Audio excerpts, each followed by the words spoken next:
guests, ladies and gentlemen, I'm hereby declare the opening of the International Conference on the Agricultural Development and Cooperative Measures to respond to climate change with Hanlim University, KOICA, and Kangwon National University. And I'm honored to introduce to you our distinguished guests. Please greet our distinguished guests, KNU-KOICA SP program.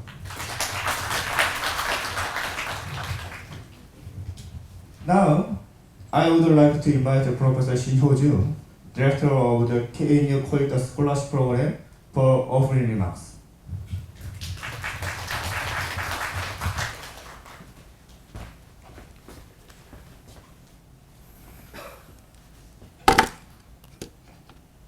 Good afternoon. Distinguished guests, keynote and subject speakers, panels, our lovely KOICA Scholarship Program students from Hanlim University and Kangwon National University, and ladies and gentlemen. I'm Professor Shin Ho-Jun. On behalf of KOICA Scholarship Program as a KNU Director, all of you are greatly welcome. It is a great honor to give you an opening address in this international conference, mainly with our KOICA Scholarship Program, of which subject is on looking for global cooperation for agricultural and rural development against climate change, which makes me so happy. In order to hold this conference, we have been waiting for a long time. 3 months is short, 3 years. Thus, I would like to sincerely express my warmest gratitude for distinguished guests here today, and faculty members and staffs from Hanlim University and Kangwon National University to prepare for today's conference. Without you, this cannot be held today. Thank you so much all. We do have a keynote speech and 2 sessions. The keynote speech is on global crisis and international agricultural development cooperation by Dr. Kim Yong-taek of Institution for Global Agri-Food Management Strategies, who is a very expert in agricultural policy in Korea, including global cooperation in agricultural and rural development recently. I do really appreciate his coming to our conference in order to give us very precious speech. I'm pretty sure all of you will get tons of lessons from him. It will be followed by 2 sessions. The first session will be held by Dr. Kim Yong-jun, who is a professor in agricultural and resource economics of KNU, of which title is Effects of Crop Insurance on Farm Disinvestment and Exit Decisions. The second one will be held by Mr. Kim Ji-hyun, who is a team leader in Global Carbon Cooperation Team of Korea Research Institute on Climate Change. The title of his presentation is International Greenhouse Gas Mitigation under Paris Agreement. Thank you very much for both of you, Dr. Kim Yong-jun and Mr. Kim Ji-hyun, for today's valuable presentation. Then, after their presentation, 2 SP students per each session will be invited to discussion, including Q&A. 2 from KNU for the first session, and 2 from Hanlim University for the second one. Participation of those 4 SP students will make our conference more meaningful. Actually, we wanted this conference to be prepared and led by the students, but you cannot because of a lot of tangible and intangible restrictions. Today, we will start with a small step. Next step will be a big step. Hopefully next year, our dream will come true, keeping our fingers crossed, which is our students who will organize next conferences mainly by themselves, cooperating with our faculty members and staffs. Therefore, I do really wish today's conference will be done successfully. Have fun. Thank you very much.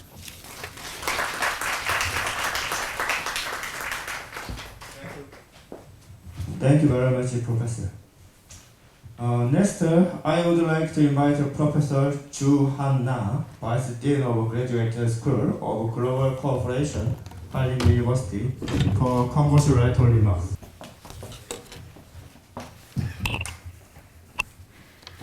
Professor Shin Hyo-jong, Director of Korea National University KOICA Scholar Program, and Professor Kim Jong-hwa, Vice Director of KNU SP Program, and distinguished guests, ladies and gentlemen, good afternoon.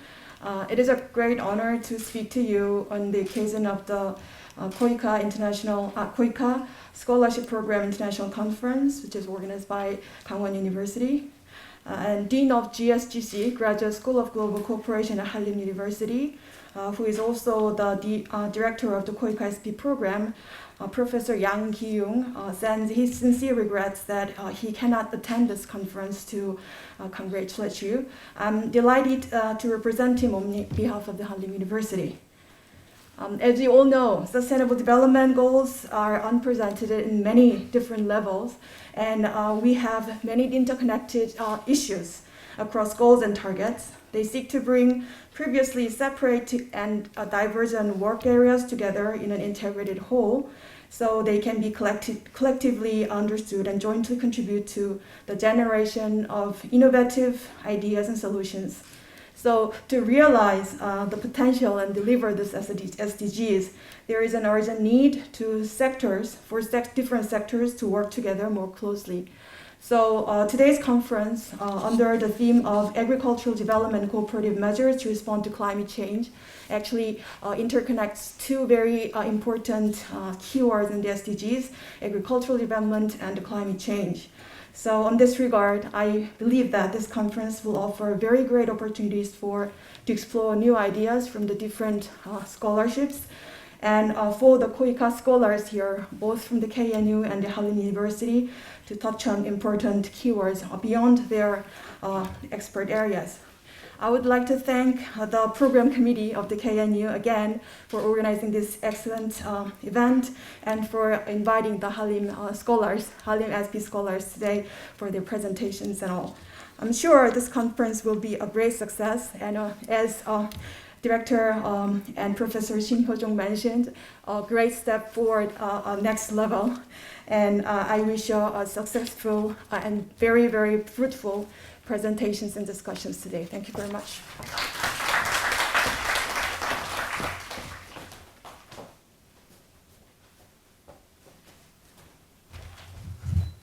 Thank you very much, Professor.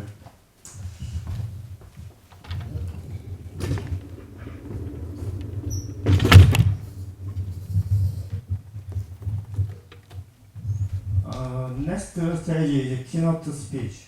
Now I would like to introduce Dr. Kim Young-tae. He is a CEO in Institute for Global Agri-Food Management Strategy. Today, he will give us a remarkable keynote speech on global crisis and international agriculture development cooperation. Please greet our keynote speaker with a warm round of applause.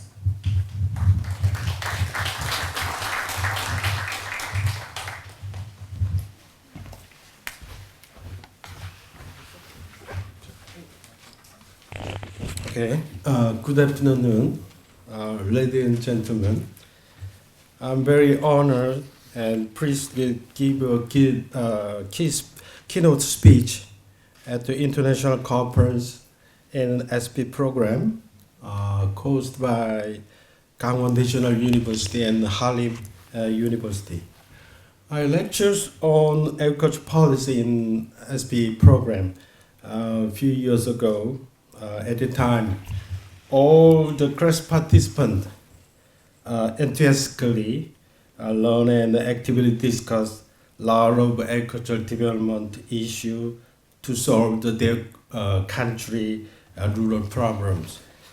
I still remember their passion and interest in agricultural development at the time. I'm so happy to see the same passion here again. Okay.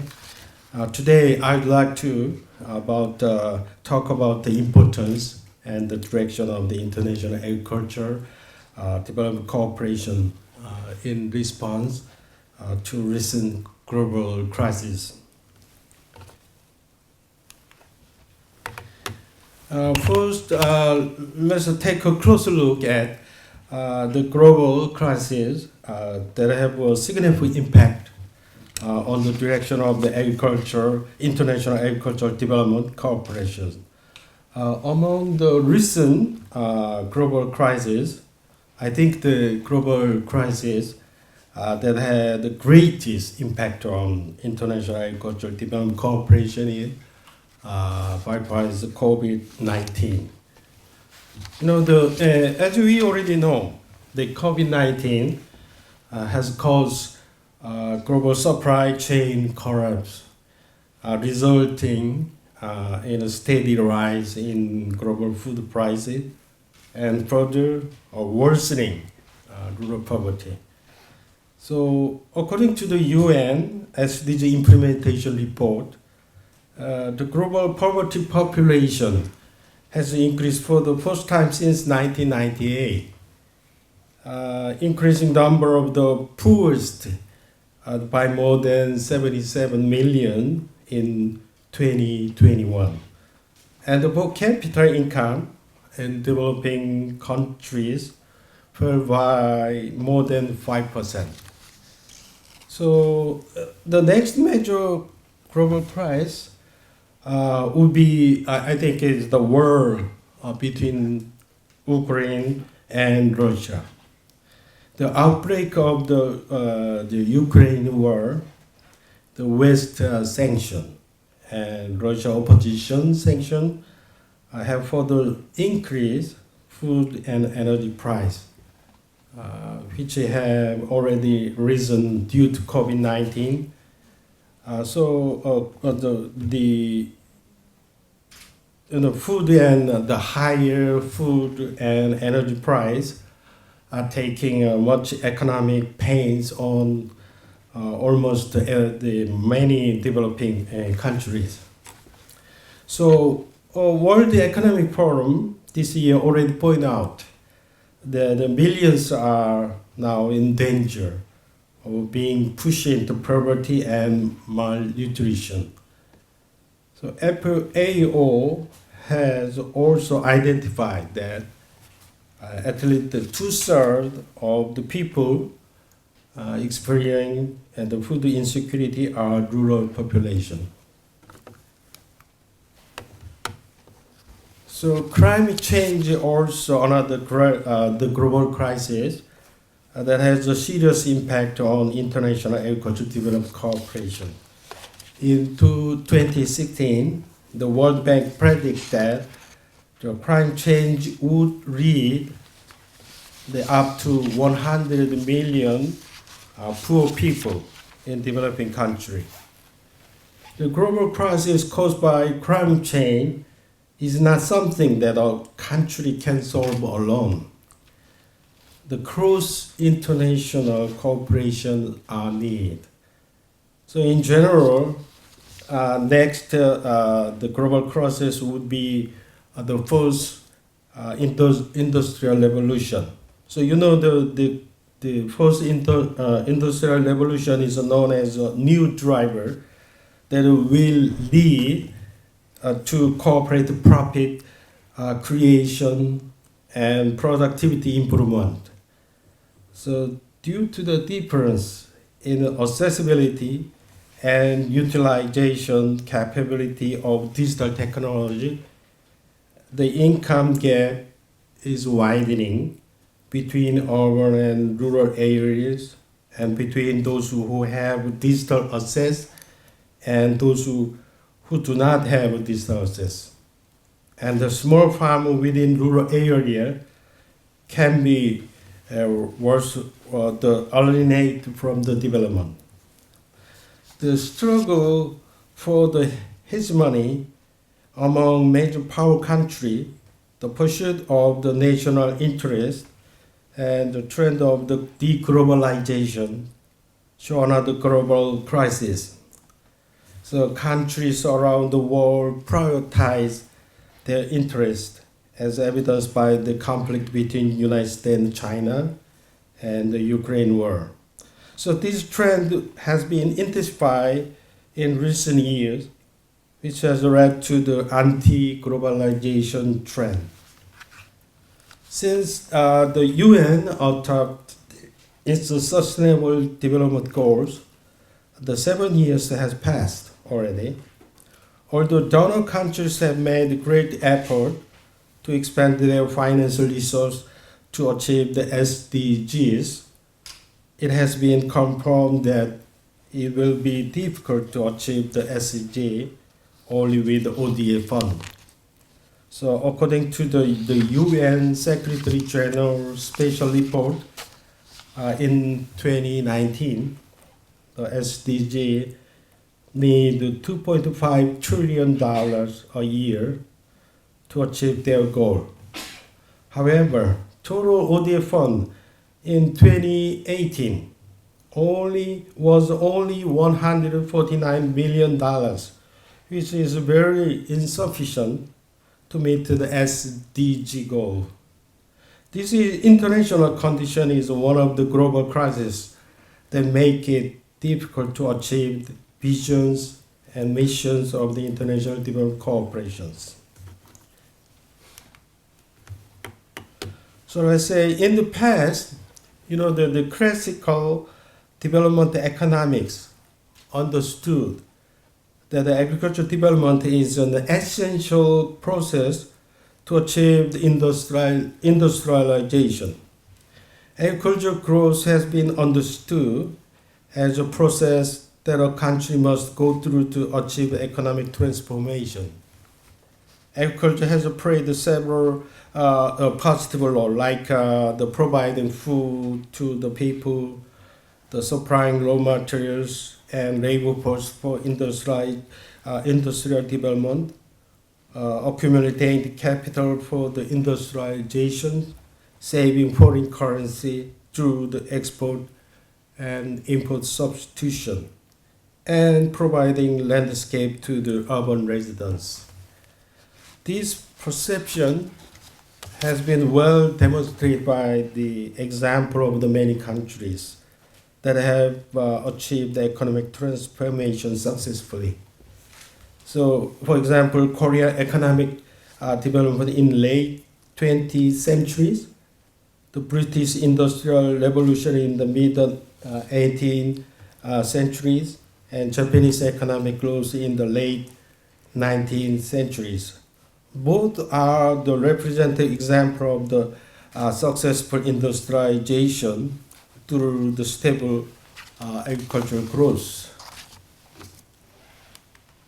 But in reality, the many developing countries have adopted non-agriculture sector-oriented growth strategies as an economic development strategy. Stable agricultural growth was no longer recognized as an effective means of achieving industrialization. So many developing countries set the agricultural development policy as the low priority economic development policy because they believe that industrialization could be achieved through the free movement of international capital, foreign direct investment, international technology transfer, and economy of scale. However, the economic strategy of regulating low priority, low productivity agriculture end up paying high social cost. To replace the decrease in rural young labor force, more capital should be put in place. But low investment priority to agriculture has resulted in a vicious circle of the poverty, rural poverty. Therefore, under the limited government finance in developing countries, foreign direct investment or foreign aid ODA fund should be injected into the agriculture sector to cut off the vicious circle of the rural poverty in developing countries. So now, let's take a close look at the general status of the agriculture and rural area and small farmers in developing countries to find out the direction of the international agricultural development cooperation. The problem tree analysis like these figures is applied to understand the chronic difficulties facing agriculture sector and farmers.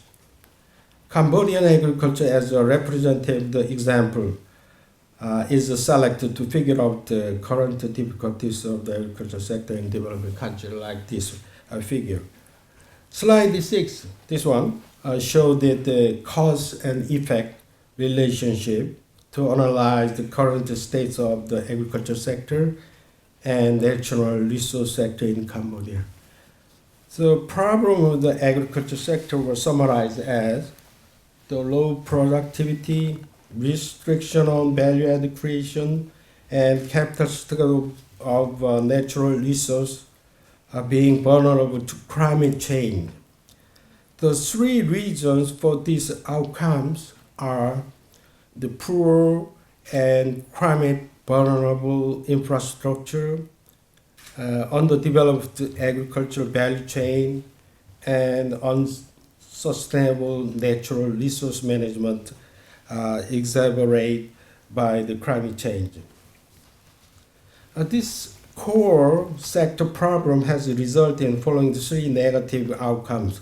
First negative outcome is the insufficient food production, relying on the imported food. Second negative outcome is low farm incomes and limited rural non-farm job opportunities. And the third negative outcome is an increase in natural resource degradation and increase in climate change. This negative impact on the agriculture sector causes problems such as widening urban and rural disparity, the food insecurity, decreasing natural capital, and increasing climate vulnerability throughout the country.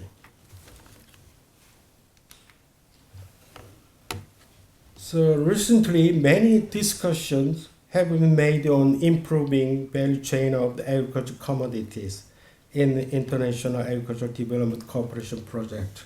Therefore, it is necessary briefly mention the problem of agricultural value chain in developing countries. The problem of agricultural value chain has physical and institutional causes, including poor quality of rural roads, lack of cooperation among the value chain stakeholders, underdeveloped farmer organization, inadequate financing, immature contract farming arrangement, inadequate food safety legislation, and absence of safety and traceability mechanisms.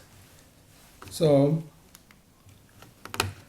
next, let me explain the chronic difficulties faced by ordinary farmers in developing countries. I think the difficulties facing small farmers in developing countries can be explained by the 5 disconnecting phenomena like these figures. I believe that small farmers in developing countries are disconnected from the agricultural value chain, first disconnection, and the agricultural cooperative, the institutional finance in rural sector, government's agricultural policy, and information. Those 5 disconnection will be natural, normal phenomena facing small farmer in developing country. It is which I call the 5 disconnection of the small farmers living in developing countries. If we can change these 5 disconnection of the small farmers into connection, we will successfully transform the agriculture sector in developing country. So after all, the government, agricultural cooperatives, and farmers need to make an integrated effort to 5 disconnection of the small farmers into connection and cooperation. Under the 3rd comprehensive plan, for the international development cooperation of the Korean government, Korea has established a midterm strategies 2021 to 25 for international agricultural development cooperation. To improve the quality of rural people's lives, develop the agriculture sector, and alleviate rural poverty in developing countries, the following 3 midterm goals has been set. First goal is the sustainable growth of the agriculture, forestry, and fisheries production, and expanding market access. The first the goal in midterm strategy. Second goal is the inclusive and sustainable rural development. And third goal is conservation of the rural production systems and natural resource against climate change.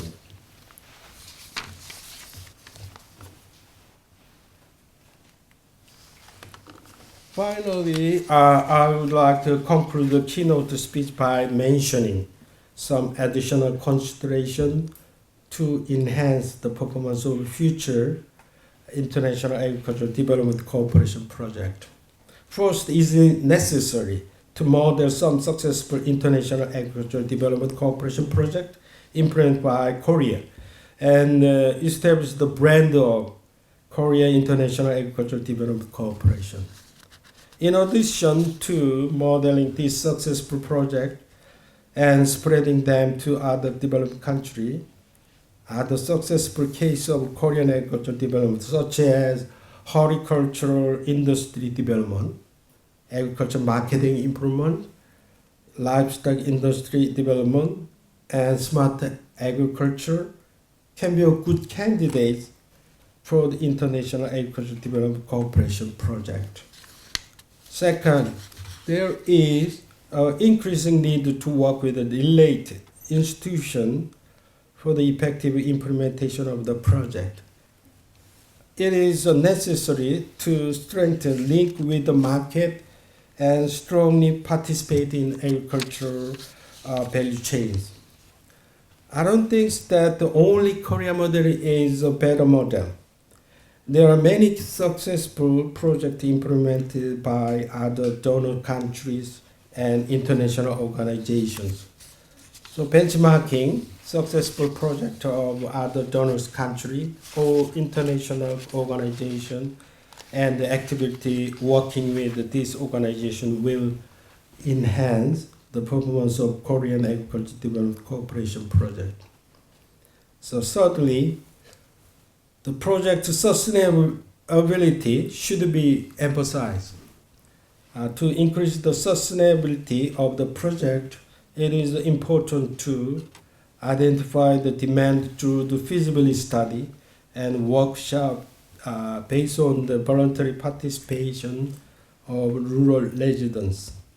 In addition, it is necessary to operate training programs and establish an operating system to ensure the economic and technical feasibility of the project. Fourth, in training and implementing agriculture development cooperation project, so-called cross-cutting issues such as climate change, the vulnerable groups, and gender equality should be actively reflected in project planning, implementation, and performance management. So fifth, strengthening cooperation with civil society. One of the new Korean International Development Cooperation Policy initiatives is to cooperate with the civil society. Until now, NGO organizations have a lot of experience in implementing projects in the field. So they can implement various projects effectively. Therefore, if the projects are jointly implemented in cooperation with the civil society, the goal of the project can be achieved more effectively. So now it can be said that the civil society is ready to act as a partner in International Agricultural Development Cooperation Project. So in summary, so far we have reviewed some global crises that greatly affect international agricultural development cooperation. So chronic problems in agriculture, rural areas and farmers to derive the direction of the Korean International Agricultural Development Cooperation. So in the global crisis, including climate change, have served as an opportunity for many policymakers to rethink the role of the agricultural development in economic transformation, to develop the agriculture more stably and to alleviate rural poverty in developing country. Policymakers in developing country must change their perception of agricultural development and effectively utilize international aid fund ODA.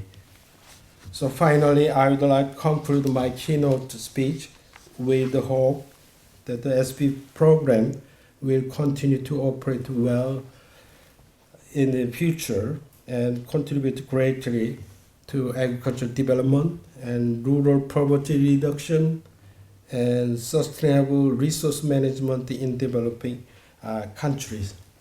Thank you all very much.